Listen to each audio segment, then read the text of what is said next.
Hello, dear student. This is Renu Pandey and welcome back to Sant Kabir Vidyapith of official YouTube channel. Hopefully सभी लोग अच्छे होंगे, मस्त होंगे, जबरदस्त होंगे और पढ़ने के लिए बिल्कुल प्रिपेयर होंगे। तो आज का हमारा जो कन्वर्सेशन होने वाला है आपसे वो है BA first semester English pros and writing school के लेकर के, जिसमें हम पढ़ने वाले हैं यूनिट 6 को। और यूनिट 6 में हमारा आज का लास्ट टॉपिक है, जिसमें हम टॉपिक नंबर 3 पढ़ रहे हैं, जिसका नाम है जोसेफ एडिसन, यानी कि जोसेफ एडिसन जी द्वारा लिखित एक प्रोज है। और उस प्रोज का नाम है sir Roger at the church, यानी कि चर्च के बारे में बताया गया है। और आपको पता है कि हम मंदिर में जाते हैं तो मंदिर का कोई रूल ऐसा नहीं है कि हाँ हमें मंडे को ही पूजा करना है या फिर ट्यूसडे को ही पूजा करना है, लेकिन चर्च का एक रूल होता है, बाइबल पढ़ने का एक रूल होता है। तो जोसेफ एडिसन जी ने बताया है कि हमें हर संडे को, है ना, चर्च जाना चाहिए, वहाँ पे प्रेयर करना चाहिए जीसस का, और हमें बाइबल भी पढ़ना चाहिए।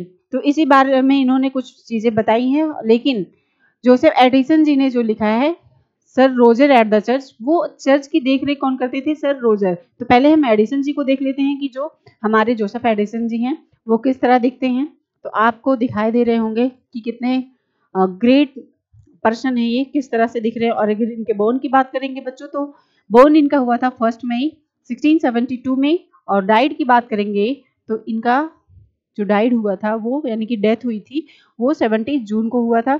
और प्रॉपर ऑल ओवर ईयर की अगर बात करें हम, तो इनकी जो आयु थी वो 47 ईयर की थी, मतलब 47 ईयर के थे तब इनकी डेथ हुई थी। और कौन से प्लेस पे हुई थी, कौन सी जगह पे? तो वो लंदन में हुआ था, यानी कि यूनाइटेड किंगडम में हुआ था। और बच्चों फिर चलते हैं, देखते हैं कि इनका जो पार्टी था वो विग्स था। पेरेंट्स जो थे वो कुछ इस प्रकार से थे, जिनका नाम था लेनिसिड एडिसन एंड जॉन क्रस्टन्स। तो ये बातें हो गई। अब हम थोड़ी सी बातें और देख लेते हैं कि जॉन एडिसन जी जो हैं, जोसेफ एडिसन, वो क्या क्या चीज़ें लिखे थे, क्या अपनी लाइफ में किए थे। तो आप देख लेंगे कि जो इस प्रोज का नाम है वो है sir Roger at the church. ये जो आपको थोड़े ओल्ड मैन की तरह दिख रहे हैं, इनका नाम है सर रोजर। और ये जो चर्च के सारे हैं ये सब वहाँ के प्रेयर करने वाले हैं। और आपको ये बड़ा सा जो दिख रहा है ये चर्च है, आप सभी को पता ही होगा। फिर चलते हैं हम आगे थोड़ी सी, और यहाँ पे देखते हैं कि जोसेफ एडिसन जो थे वो फेमस किस वजह से थे, किस वजह से जोसेफ एडिसन से जो वो फेमस थे। तो फेमस की बात करेंगे अगर बच्चों, तो हम देखेंगे कि he is the best person, यानी कि he is the best known for the satirise of the social criticism and the contribution of the Tatler, यानी कि टेटलर और स्पेक्ट्रम जैसे वर्क के लिए ये बहुत ज्यादा फेमस थे। Which the founded with his friend Richard Steele, और ये किससे मिले थे?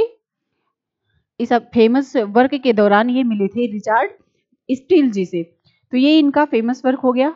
और यहाँ पे आप देख पा रहे होंगे sir Roger at the church, जो जोसेफ एडिसन जी द्वारा लिखित है, उस चर्च के बारे में यहाँ पे समरी दी हुई है। इस समरी के बारे में अभी हम डिस्कस करेंगे। फिर इसी क्रम में बच्चों हम बढ़ते हैं मेन थीम के बारे में, जो यानी कि जोसेफ एडिसन जी का जो मेन थीम था, यानी कि रोजर जी जो थे, जो चर्च की देख रेख करते थे, उनके बारे में मेन थीम दिया गया है कि the Holi suddenly of the only human institution of the that can make people civilized. He thinks that if they are over of Sunday, villagers would demonstrate in the severage of the returns of the Sunday, save them from the begin of the ब्राइडियंस। यानी कि Sunday क्या होता है? एक दिन prayer करने के लिए होता है। और ऐसा भी कह सकते हैं, ये जोसेफ एडिसन जी ने कहा है कि संडे एक दिन छुट्टी मिलता है तो हमें प्रेयर में जाके, यानी कि चर्च में जाके प्रेयर करना चाहिए। और प्रेयर के साथ साथ आदमी क्या करता है संडे के दिन, मतलब हफ्ते में 7 डे होते हैं, और 7 डे में 6 डेज आदमी वर्क ही करता है। और वर्क करते करते वो इतना ज़्यादा परेशान हो जाता है कि उसकी थिंकिंग करने की भी जो कैपेसिटी होती है वो वीक हो जाती है। तो ये जोसेफ एडिसन जी ने बताया है। इस चर्च में सारे प्रेयर लोगों को भी अभी इसी के माध्यम से बताएंगे। तो ये हो गया sir Roger at the church के बारे में, यानी कि संडे को जाके हमें चर्च में प्रेयर करना चाहिए।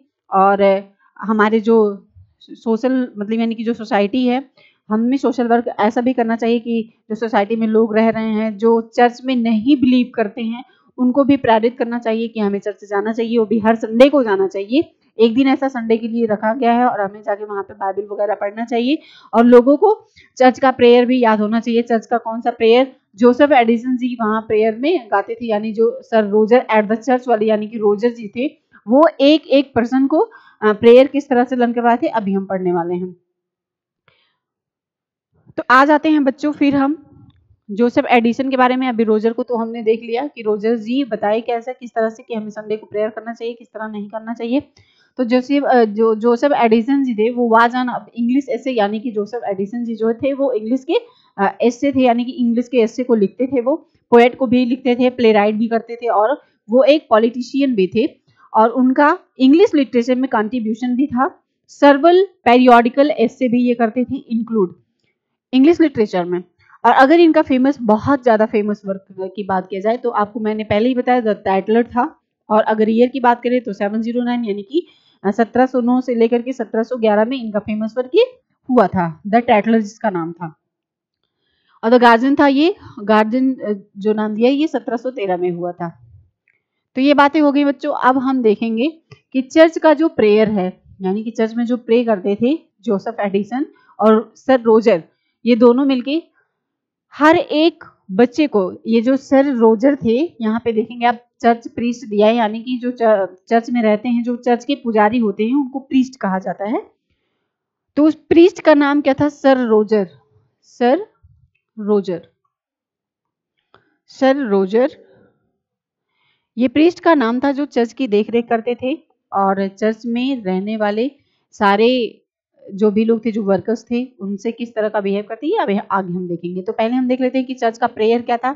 Lord cleanse of the church oppress up with the blood of Christ, inspire new zeal and the commitment to the lord in the church.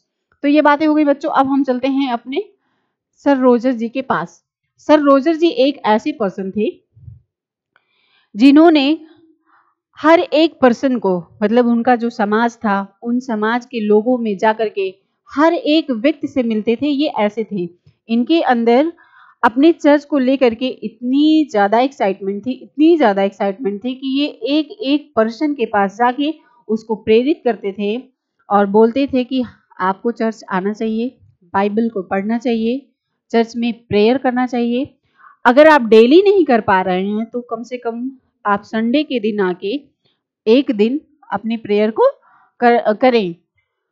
यहाँ पे आप देख भी पा रहे हैं, ये ऐसे सर रोजर जी जो थे ये ऐसे पर्सन थे कि ये जो आप चर्च देख रहे हैं इसमें जो वर्कर थे, ये वर्करों की हर ईयर यानी कि हर एनुअल ईयर पे ये सैलरी भी बढ़ाया करते थे, क्योंकि साफ सफाई के लिए वर्कर रखे ही गए थे, ये रखे थे।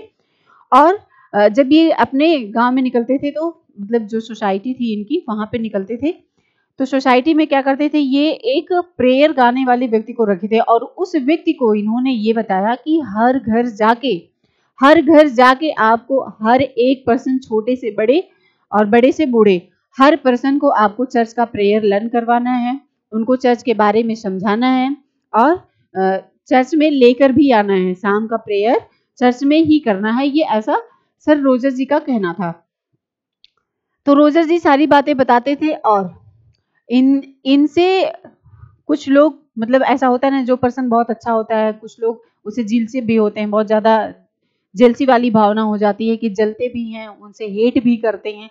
लेकिन इनके अंदर बहुत ज्यादा काइंडनेस थी। जो सर रोजर जी थे उनके अंदर बहुत ही ज्यादा काइंडनेस थी, यानी कि बहुत दयालु स्वभाव के थे ये। तो कुछ लोग इनसे जलते भी थे, कुछ लोग इनकी बहुत ज्यादा सराहना भी करते थे कि नहीं, सर रोजर जैसा कोई नहीं है, वो हर एक पर्सन से दयालुता जैसी भावना रखते हैं। हर एक पर्सन से, चाहे वो छोटा हो या बड़ा हो या अमीर हो या गरीब हो, वो सबसे एक जैसा यूनिटी रखते हैं, किसी में भेदभाव जैसी कोई भावना इनके अंदर नहीं रहती है। ऐसा इस समरी में बताया गया है बच्चों कि यहाँ पे आप देख पा रहे होंगे, ये जो समरी बताई गई है कि yet the nearby village things are not smooth. The person a priest and the squire similar and the landlord like of Sir Roger have many difference of the opinion and the hence of squire does not come the church. He also prevents of the farm going of church conclusion on the money. यानी कि money के बारे में मैंने बताया कि जो church में वर्कर्स रहते थे उनका हर साल में, जैसे एक साल बीत गया, फिर उनकी सैलरी वो बढ़ा देते थे, क्योंकि उनको भी पता था कि गरीब मजदूर हैं और अपने बाल बच्चों की परवरिश के लिए यहाँ पे वर्क करते हैं, भगवान की आराधना करते हैं, जीसस की आराधना करते हैं, चर्च की साफ सफाई रखते हैं और बहुत सारे वर्क करते हैं। तो इसी में से कुछ बच्चों ऐसे कुछ लोग थे जो सर रोजर से बहुत ज़्यादा जलते थे। कुछ लोग ऐसे थे जो बहुत ही ज़्यादा इनकी सराहना करते थे कि नहीं, सर रोजर जी जो बहुत हैं वो बहुत सीधे व्यक्ति हैं, बहुत ही सीधे पर्सन हैं, बहुत ही अच्छे पर्सन हैं, इस तरह से। और इसी में से कुछ थे जो सर रोजर जी से नहीं खुश रहते थे। तो दोनों तरह के लोग थे। लेकिन जो जोसेफ एडिसन जी का कहना है कि हमें 6 के 6 दिन वर्क करना चाहिए, लेकिन एक दिन भगवान के लिए भी हमें समय देना चाहिए, क्योंकि आदमी 6 के 6 दिन हफ्ते में काम करके ऐसा कूड़ दिमाग या गधे वाली बुद्धि हो जाती है उसके अंदर कि उसके सोचने की भी क्षमता कम हो जाती है, कैपेसिटी कम हो जाती है। वो सोच नहीं पाता कि हमें क्या करना चाहिए और क्या नहीं करना चाहिए, क्या सही है क्या गलत है। As a call this what are wrong and what are right, कुछ भी नहीं पता होता है। बस यहीं पे कहानी समाप्त हो जाती है। कहने का मीन्स ये था, मीन्स इसमें यही है कि रोजर जी बहुत ही अच्छे पर्सन थे, बहुत ही अच्छे पर्सन थे। और जो संडे वाला नियम कानून लगाया गया था वो जोसेफ एडिसन जी ने लगाया था। चर्च की देख रेख की अगर बात की जाए तो ये सर रोजर करते थे, और संडे का जो प्रेयर वाला नियम लगाया वो जोसेफ एडिसन जी ने लगाया। और सर रोजर की बात अगर थोड़ी और हम करेंगे तो इसी में हम देखेंगे कि ये हर किसी से यूनिटी बना के रखते थे, हर किसी से प्रेरित रहते थे और उनको प्रेरणा भी देते कि हमें चर्च में आकर प्रेयर करना चाहिए, जीसस के बारे में कुछ गुणगान करना चाहिए।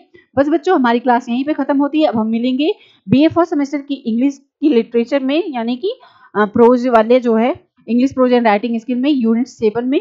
यूनिट 7 में हम फिर पढ़ेंगे और यूनिट 8, यानी कि यूनिट 7 और यूनिट 8 बचा है। उसके बाद हमारा BA first semester pros and English literature में जो हमारा स्किल है वो फिनिश हो जाएगा। फिर हम सेकेंड सेमेस्टर की तरफ चलेंगे। और बच्चों, आपका एग्जाम भी स्टार्ट हो गया है। जैसा कि आपको पता है कि आपका फर्स्ट सेमेस्टर का एग्जाम जो है वो 11 को है। तो आप अपनी प्रिपरेशन को बहुत ही बेहतर बनाएं, बहुत ही मजबूत बनाएं, और आप सभी को एग्जाम के लिए ऑल द बेस्ट। अपनी प्रिपरेशन करते रहें। All the best. Thank you.